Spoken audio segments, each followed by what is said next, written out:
Magandang araw ho sa inyong lahat mga kababayan. Ako si JDB, ang inyong abang lingkod. Okay, pag-usapan natin ngayon lumang video ni Thinking Pinoy. Okay, so this is a raw video na nakuha ko rin po kagabi na ginagamit pala ng mga dotarand sa katarantaduhan. Siyempre, mga tarantado eh. Diba? Ito po ay video maaring noong 2015 or 2016 pa. At kung inyo hong titignang maigi ang itsura ni Thinking Pinoy dito, ayan, ang layo ho sa itsura ni Thinking Pinoy ngayon na na mataba na tapos syempre kalbo, 'di ba? Lagi naman kalbo 'yun. Diyan may buhok pa. Oh. Akala ko nga ho ito kaninang madaling araw sa Twitter ko 'to nakuha. Pinost ito ni Crisette Laureta Chu. Okay? Alam ko siya, hindi nagkakamali, siya yung nag-post nito. Oh, ay hindi, si ano pala, si Mr. Sasot. Sorry ha, kay Crisette. Si Mr. Sasot po ang nagano nito. Gamit yung kanilang ano bang page? Ah, basta hindi yung personal account niya, kundi yung isa. Oh. Anyway, ito po yung itong ginawa rito at mga pinagsasabi ni TP, ito po ay pang-promote niya kay dating Pangulong Duterte para iboto ng taong bayan. Nasabi ko nga sa GC namin, nina Carcleya, nina Go Philippines, Mami Peng, Ali Bugha, si DJ Byron, Music Topic and TV, sino pa ba? Si Paul, diba? Ngayon, eto sabi ko, hanep din si TP dumiskarte ng style ng kampanya o pag-promote kay Duterte bilang tanging pag-asa yeah, that's for for the motherland. Thank you, Yani. Yan, sa Twitter. Hanep din ka ako mag-promote ito ito, pakinggan nyo ha. Dinaan sa drama. Okay, vlogger po ito si Thinking Pinoy na naging kaibigan. Itong video ito, again, maybe 2015 or 2016. Ito ho ay pag-promote niya kay Duterte para iboto. Maririnig nyo naman dito sa video, ano ba talaga? Okay? Malalaman nyo kung anong petsa ito. Okay, pakinggan nyo. Ang sarap-sarap na po ng buhay ko. Kaya lang po naaawa ko rin sa mga kababayan natin na naiwan sa Pilipinas. Oh, Naaawa po talaga ako. Naawa ko. Kasi po, kakain ako halimbawa sa doon sa Persia Grill sa GBGC. Tapos, nakita ko madalas po kasi kumain dun eh. Tapos,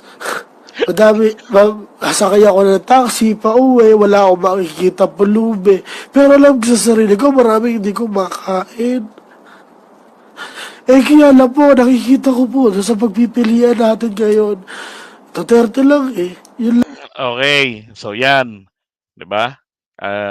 Uulitin ko lang Ricardo Cruz.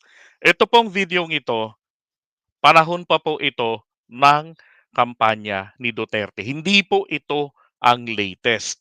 Okay? Hindi ito ang latest. Okay? Kung makikita niyo itsura ni Thinking Pinoy ngayon, hanapin ko lang sige, pakinggan niyo lang 'to. Lang yun po. Yun lang yung aayos yung buhay nyo. Wala na po ako maisip. Napapagod, napapagod na po ako mag-isip. Kasi po, ang problema, wala na ako, wala na po akong pangarap sa sarili ko. Wala na po. Kasi po ako, mga kaibigan, ako po, drop out ako ng college. So, cum laude dapat ako sa math, sa UP Diliman. Kaya lang di natuloy kasi nagago ako. Tapos, Hindi na natuloy kasi naggago ako. Yun ang ibig sabihin doon. Loko-loko sa pag-aaral. Grabe itong mga DBS na to no. Pagdating talaga sa fake news, grabe ang lupit. I have no question regarding dito sa ni TP. Okay, video na to, kung anong intensyon niya rito, maliwanag is to promote Duterte. Halos lahat naman po tayo, tinignan natin si Digong sa ganyang klaseng aspeto, di ba? Ito yung video, diyan ho sa Twitter, are, okey? Lahat naman tayo, naniwala tayo sa gano'n. Ngayon, tawag diyan, eto naman po yung, teka ha, itsura naman po ni Thinking Pinoy, ah, sa panahon ngayon.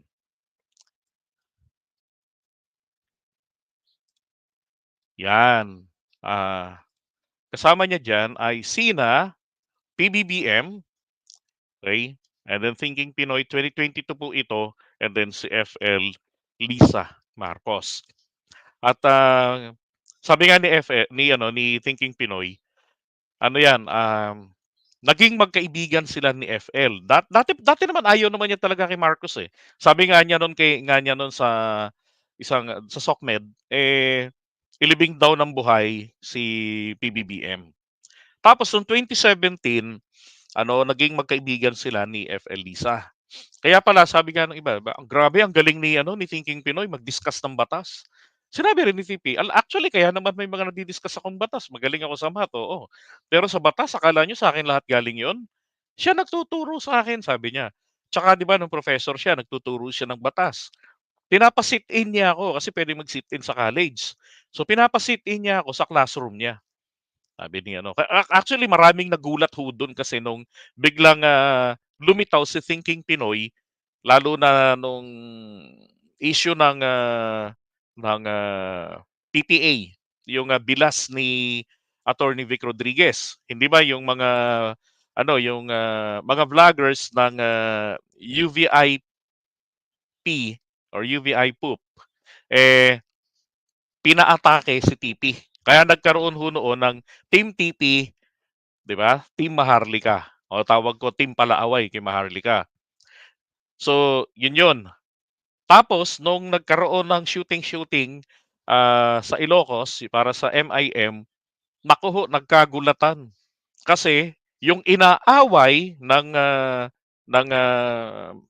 mga vloggers na sabi PBBM vloggers daw sila, pero ngayon, nasa kampo ni Imee, langya, kadikit nila Sandro, kakwentuhan, tapos etong sila nga pilit ng dinikit ang sarili sa Marcos, hindi man lang nakakwentuhan ng first family. O hindi, ambusin lang nila sa picture, tapos upload, o kaya ay utusan na, "Oh, pakisabi shoutout na mag-subscribe sa aking channel," yung gano'n. Oh, tapos nung isang beses pa sa eroplano, hindi ba kasama rin si TP, 'yan. So, magkaibigan pala kasi sila noon pang 2017. At saka wala pa namang ganitong alitan ang Duterte at Marcos, okey? Noon. Kahit na tawag diyan, ah, kahit na na pinabayaan ni Duterte si PBBM, 'di ba, sa kanyang, electoral protest. I mean pinabayaan, alam mo naman ang bunganga no'n, 'di ba? Pero wala man lamang siyang pagbubunganga sa Supreme Court bakit napakabagal tapusin yung kanyang electoral protest, which is para kina PBBM, "Let's finish this business, whatever result, we will accept." Kasi kung ano resulta nun 'di mo naman puwedeng i-apela sa Korte Suprema yun, eh. Sila rin yun, eh, 'di ba? Okey, so tuloy natin yung video na ginagamit ng mga DBS pala ngayon sa pambubudol, para masabi lang na Duterte lang po talaga ang kailangan ng taong bayan. Overtime, nagtiro lang ako.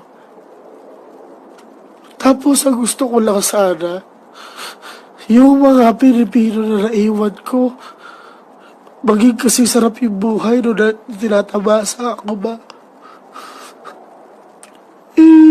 Ang problema po, hindi kaya ng konsyensya ko na maging masarap yung buhay ko. Tapos karamihan ng mga kababayan ko, hirap na hirap.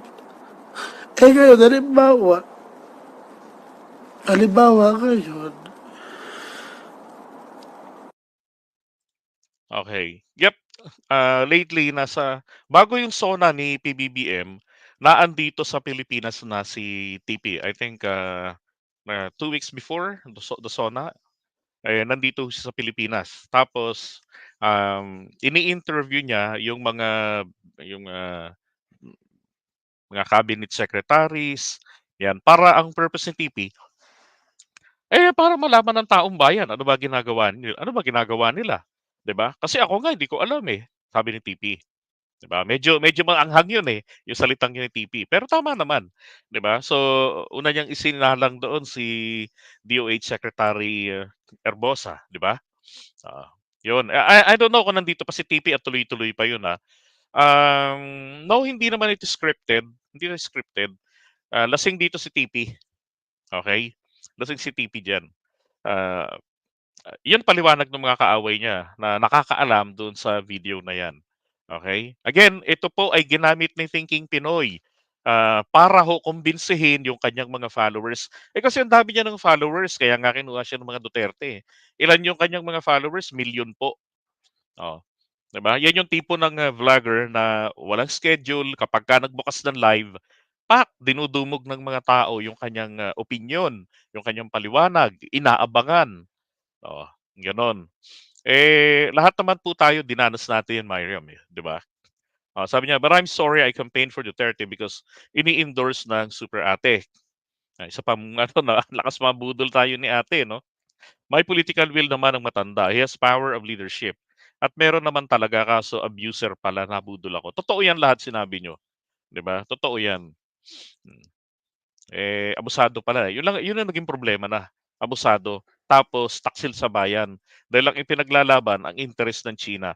Walang problema kung hindi siya naging presidente ng Pilipinas, 'di ba? Kasi kung naging kang presidente ng Pilipinas, kahit po tapos na ang iyong presidency, eh, ano na 'yun, dapat para sa bayan ka pa rin, 'di ba? Ang personal mong, interest dapat nga para sa interes ng Pilipinas, hindi magiging interes na pabor sa ibang bansa, okey? Lalo na sa China, oh, okey? So, we're good, ha? Okey, so 'wag tayong magpapabudol sa mga 'wag na ho natin palang tawaging impatient, okey? 'Wag natin tawagin silang impatient. Tawagin na po natin sila na team pulbo ano, 'di ba team pulburon daw. Tawagin natin sila, ang mga DBS po na Pulmorons.